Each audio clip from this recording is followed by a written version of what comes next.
Nagpur airport पर media से बात करते हुए विधायक परिणय फुके ने बच्चू कडू के आंदोलन को लेकर तीखी प्रतिक्रियाएं दी। फुके ने कहा कि बच्चू कडू भी मंत्री रह चुके हैं, सरकार में 5 साल काम किया, फिर भी स्टंटबाजी करना और लोगों को परेशान करना यह गलत है। राज्य की आर्थिक स्थिति फिलहाल कमजोर है, लेकिन किसानों की कर्ज माफी जरूर होगी। वहीं विजय वडेट्टीवार की नागपुर बैठक पर फुके ने तंज कसते हुए कहा कि पिछले वीडियो विवाद के बाद वडेट्टीवार थोड़े डिस्टर्ब है, इसलिए इस तरह की बैठकें बुला रहे हैं। मला असं वाटतं की बच्चू भाऊ सुद्धा मंत्री राहिलेला आहे, सरकारमध्ये त्यांनी 5 वर्ष काम केलेलं आहे। त्यानंतरही त्याच्या आधीही त्यांनी विधिमंडळात आणि बाकी सगळ्याच्या विधानसभा सदस्य म्हणून काम केलेलं आहे। मला असं वाटतं या प्रकारे बच्चू भाऊ ज्या प्रकारे वागतात ते चुकीचं आहे आणि नेहमी काहीतरी अशी स्टंटबाजी करणं आणि लोकांना वेठीस धरणं, शहरातील लोकांना वेठीस धरणं हे चुकीचं पद्धत आहे। पण तुम्हीच आश्वासन दिलं, तुमच्या जाहीरनाम्यात आहे शेतकरी कर्जमाफी, त्यासाठीच ते आंदोलन करताय, तुमचे मित्रपक्ष राहिलेले आहे।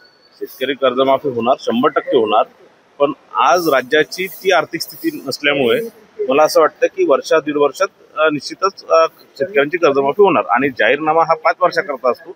5 वर्षात ते सगळे जाहीरनाम्यातले कामं करत असतात। आज 1 वर्ष सुद्धा सरकारला झालेलं नाही। हो, विजय वडेट्टीवार यांनी 1 तारखेला ओबीसी नेत्यांची बैठक नागपुरात बोलावली आहे, तो जी आर रद्द करावा अशी मागणी करतात।